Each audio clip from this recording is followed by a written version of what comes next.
Selamat datang ke Adobe DIY.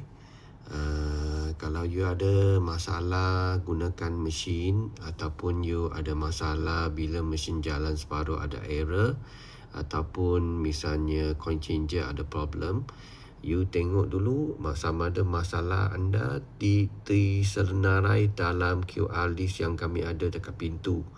Okey, sama ada you ada masalah tu boleh cari ataupun masalah itu tak dapat cari.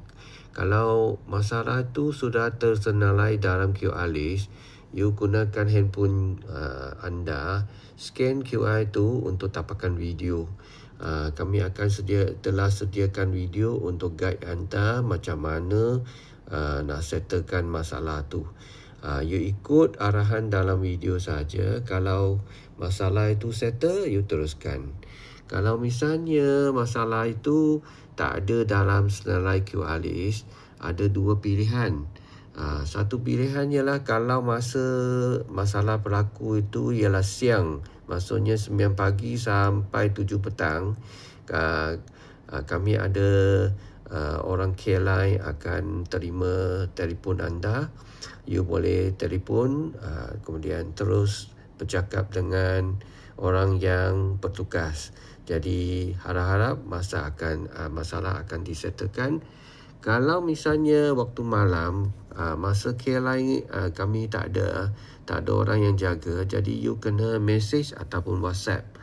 WhatsApp maklumat macam cawangan di mana misalnya Kulim dekat taman apa, you boleh tengok cawangan, informasi cawangan dekat signboard di luar.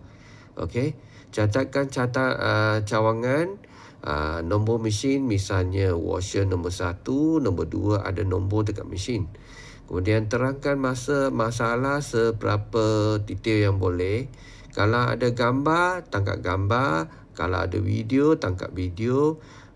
Tunjuk bukti transaksi. Kalau misalnya gunakan e-wallet, dia tak jadi ke apa-apa, ada masalah, dia tak ada turn on mesin, you bagi bukti transaksi e-wallet tu. Masa berlaku kalau ada, kalau itu ada transaksi tak payahlah sebab transaksi itu sudah ada masa.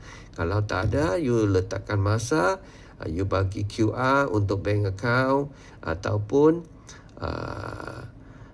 touch and go yang you ada. Kami akan siasat. You tunggu siasatan kami lebih kurang dalam 24 jam. Kalau cepat 12 jam pun dapatlah. Okey.